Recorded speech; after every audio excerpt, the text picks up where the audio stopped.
Սա իրավական աբսուրդ է։ Ազգային բարերար Սամվել Կարապետյանի նկատմամբ նախաձեռնված քրեական վարույթը հակիրճ, այսպես է մեկնաբանում փաստաբանական խմբից Արամ Վարդևանյանը, բայց նախ սկզբից ինչ ասաց Կարապետյանն ընդհանուր 1 րոպե տևողությամբ իր հարցազրույցում ու ի վերջո որն էր մեր ձևովը։ Սամվել Կարապետյան անձի դեպքում ինչ պետք է անենք, չէ՞։ Պետք է իր անձի կոնտեքստը դիտարկենք։ Իսկ իր անձի կոնտեքստը, որ դիտարկում ենք, մեր ձևովը կարծես թե օրինակ այդ հարյուրավոր բարեգործական ծրագրերն են։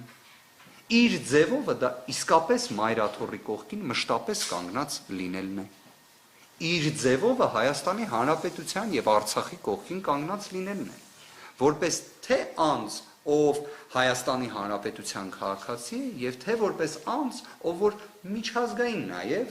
տարբեր ծրագրերի շրջանակներում ներգրավված գործարար է։ Նախադեպը չունեցող ու բազում առանձնահատկություններով է այս գործն ըստ Վարդևանյանի, եթե դարձյալ հերթականությամբ, ապա առաջին հերթին քրեական գործ է առանց քրեական գործի, փաստաբանի բնորոշումն է։ Այստեղ մեղսագրվում է արարք, որը ենթադրում է հստակ իշխանության զավթման կոչ, մինչդեռ տվյալ դեպքում ընդհանրապես առկա չէ որևէ կոչ։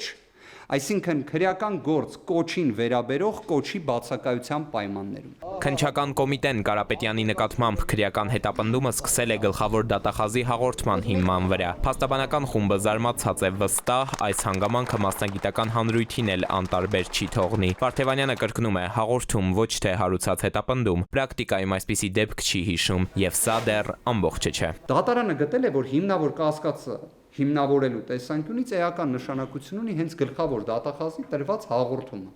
Այսինքն հաղորդումը հիմնավոր կասկածի տիրույթում գնահատվել է։ Ավելին, այդ հաղորդումը մեզ չի տրամադրվել։ Ենթադրյալ միջին ծանրության հանցանք է, որի պատիժը կարող է տուգանքը լինել։ Ասում է փաստաբանը, այդ դեպքում ինչու այս գործն այս տեսքը ստացավ, աղմուկ բարձրացրեց, էլ չասած, որ թեպետ բարերարը ինքնակամ գնաց ներկայացավ իրավապահներին, դատարանը որոշել է, թե թաքնվելու ռիսկ կա։ Այս հանգամանքը միջազգային փորձում է աննախադեպ։ Միջին ծանրության ենթադրյալ հանցանք, Forbes-ի ցուցակում գտնվող անձ, Հայաստանի Հանրապետությունում հարգանք վայելող, բացառապես դրական բնութագրվող, կարծում եմ առնվազն այն բարեգործական ծրագրերը, որը իրականացրել է, դա մեղմ ասած իրավական իմաստով մեղմացնող հանգամանք է։ Իդեպ խոսում ենք կես միլիարդ դոլարից ավելի բարեգործական ծրագրերի մասին իրենց համակցության մեջ։ Հիմա այդ պայմաններում դատարանը գտնում է, որ Սամվել Կարապետյանը կարող էր թաքնվել քննությունից։ Դատարանն ի դեպ նաև համարել է, թե ազգային բարերար Կարապետյանը կարող է խոչընդոտել գործի քննությանը։ Խոչընդոտել մի քննության, որի ամբողջ մեխը առյուծի բաժինը ապացուցողական իրենց դիտարկմամբ հանդիսանում է տեսանյութը։ Իդեպ պարզ վարժություն է, սա պետք է չի իրավաբան լինել։ Եթե ենթադրյալ կոչ է տեղի ունեցել, որն էլ կա տեսանյութի վրա, այդտեղ միակ քննչական գործողությունը, որ կատարում ես, այդ տեսանյութը ներբեռնում ես, զննում ես, դարձնում ես քրեական գործի անբաժանելի մաս, կարող ես մի հատ էլ կրիչի վրա տեղադրես, դնես չերկիզվող պահարանում։ Վերջ։